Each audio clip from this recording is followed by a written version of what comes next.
Hello, I'm Chris. Welcome back to Marine Corner. I hope you're doing well and having a good week so far. This is another tag video, again on a Friday. This is the behind the scenes book tag. I'm not sure who originated it, but I was tagged by Mike from the Bibliophile Bookscape.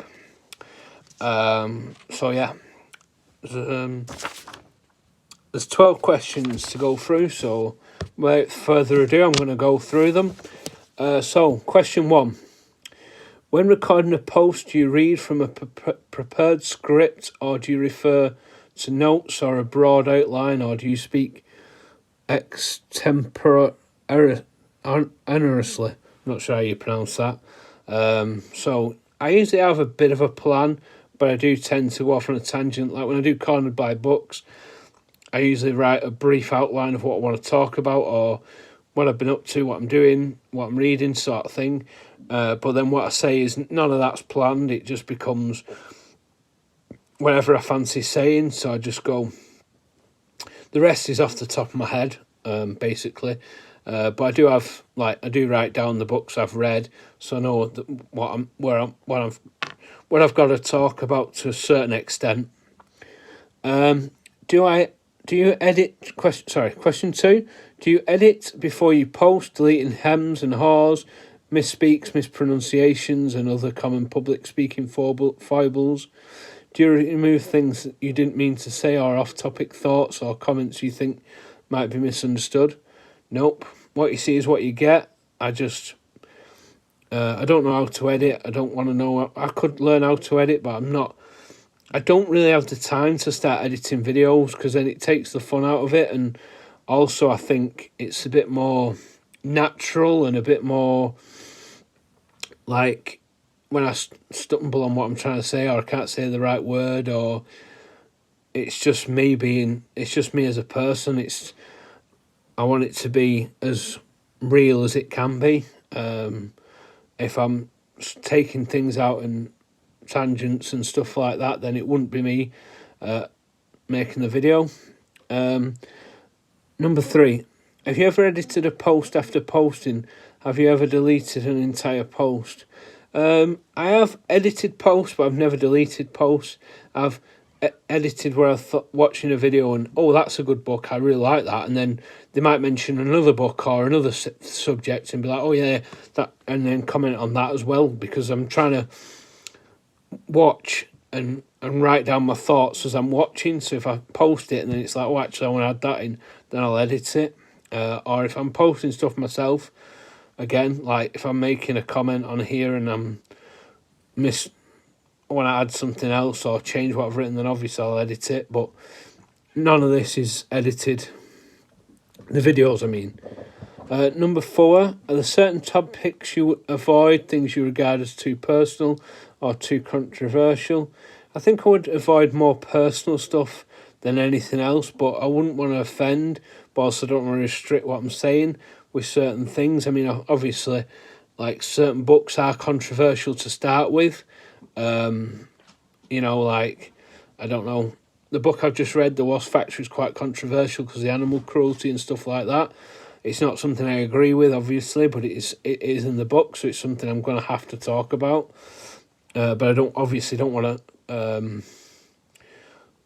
to upset anybody by being controversial. But yeah, if it's in a book, I've got to talk about it, I guess. But I don't want to upset people. Number 5, do your posts include graphics, special lighting, music, fast cuts, or other design enhancements? I've got a light on, I've got a lamp on. That's about as special lighting I've got. Music, I wouldn't want to put music in so it takes away from the video, because some people, especially like music channels, that they go, this is what we're listening to while they're trying to talk over it, and I just think you can't actually hear the music they're playing anyway. So yeah, I'd avoid music. Graphics, no, not really. Like I say, I mean, sometimes I feel like the way YouTube picks what picture is like as your thumbnail is horrendous, but I'm left with it because I won't edit and I can't edit. I could edit, I could learn, like I say, but the time it takes to learn, it's not I want to do this for fun. I don't want to do this because I'm the most polished YouTuber. I'm doing it because you're seeing me. You're not saying that anyone else on here isn't themselves, but like, I don't want to take anything away from me, and obviously I don't want to take the enjoyment away. Most importantly, as well. Do you have a target number of posts each week? No, I usually post when I feel like it, especially videos. I try and do once a week. I did feel like I was under this, like, forced. You have to do a TBR at the start of the month. You have to do a wrap up at the end of the month. I was like, that's not what I want to film next. So I wouldn't film, and I just got beaten up with that sort of thing. And then Tag Tuesday, I'm doing this on a Friday because this is when I've had time to do it, and thought this is when I'm doing it. So that's kind of what I'm doing. So yeah, I just post when I film when I want and post when I want and stuff like that. Number 7, are there certain theme posts you contribute to regularly, such as Poetry Thursday or What You Are Reading Wednesday? No, not really. I mean, I used to like doing Friday reads, but I felt like I was overstepping the mark with what I was planning on doing and stuff like that. Like, I'd say, I'm going to read this, and then I'm going to read that, and then I'm going to read that, and then come to the end of the weekend, I was just getting a bit like, well, you said you were going to read that, and that, and you've not read any of it. You've only read that. So it just got a bit like, what's the point? I would like to do like something, like I was thinking about doing a book jaunt of paperbacks I want to read. I've got my first one planned, but I don't and I also, with that, I want to do, so say for instance, every 2 books there'll be one I've read and one I've not read, because I don't want to just go through books I've read, because then I think it then incentivizes me to go, oh, I fancy reading that, but I've not read it. So I kind of want to do that, but I don't know if I'd do it weekly or fortnightly or something like that. Or I think once a month is too long, too less a time. Whereas I think once a fortnight seems like a good idea for that. I'd also like to do like a Comic Wednesday where I read a comic try and aim more for standalone stuff. So like a contained story in one novel. So like something like Watchmen or, for instance, or V for Vendetta, and then talk about that on a Wednesday. But I'm not really wanting to force anything that's has to be done. But like I said, the paperback jaunt I definitely want to do, and I think that will be probably a fortnightly video. Number 8, how important to you is the number of your subscribers? Is there a target number you're hoping to reach? If you don't hit your target, would you consider dropping out of BookTube? Are your posts designed to attract new subscribers? Are you distressed if you lose subscribers? That's quite a lot of questions there to unpack. Let's start with the first one. How important to you is the number of your subscribers? I'll be honest with you, at the start, it was very important. Really, really important. Not like, oh, I need to get to 1,000 subscribers. 10 was the number I wanted at first. I felt like if I got 10 subscribers, I've got double figures.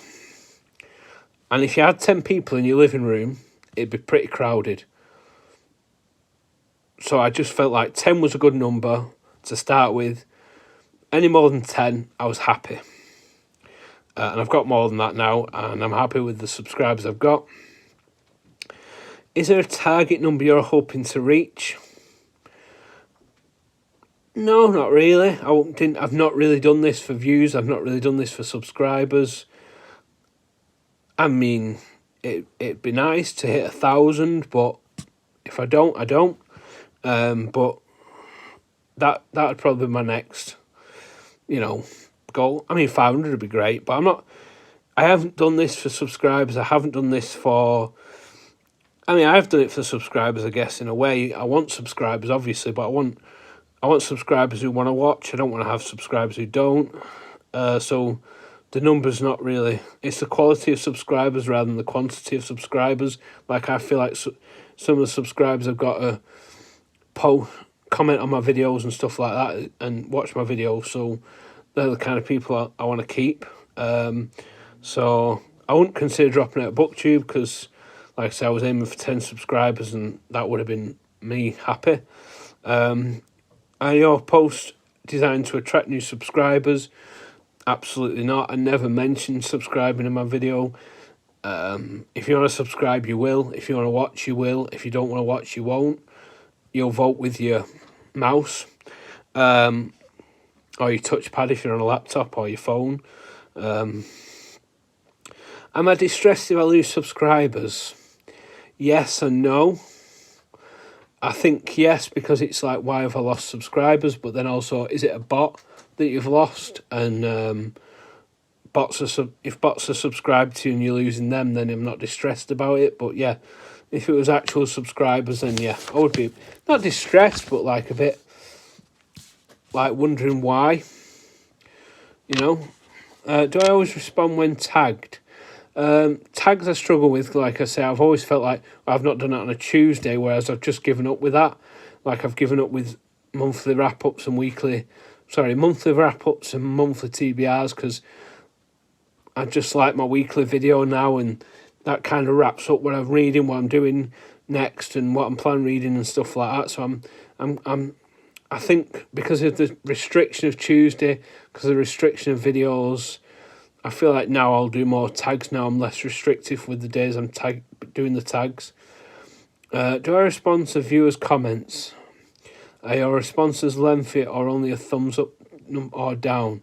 That's 10. I try to respond to every comment, and if I can't reply straight away, I try and like it, so at least it looks like I've seen it. So you know it's been seen and it's been read and it's been appreciated. And then obviously when I can, I do try and send a lengthy reply. I think that's the good thing about having a smaller number of subscribers. You've got less comments to reply to, so you can reply to them all. And I like having a closer knit BookTube. But yeah, so that's that. And then number 11 is, have you ever blocked anyone from viewing or commenting on your post?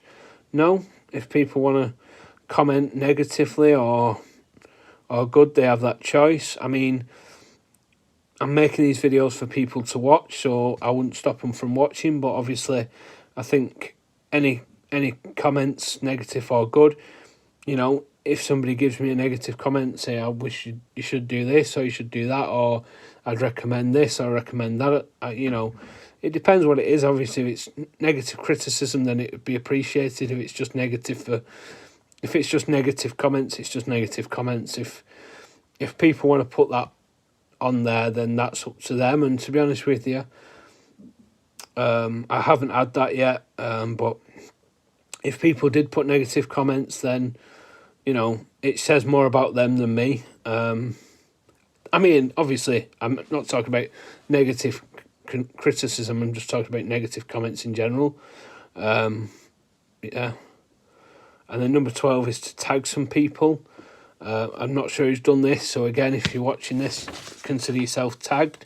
I'll add the questions below. Oh, wait. Yeah, I'll add the questions below. I'll have to grab them from someone else who's done them. Anyway, I will see you in the next one. Bye.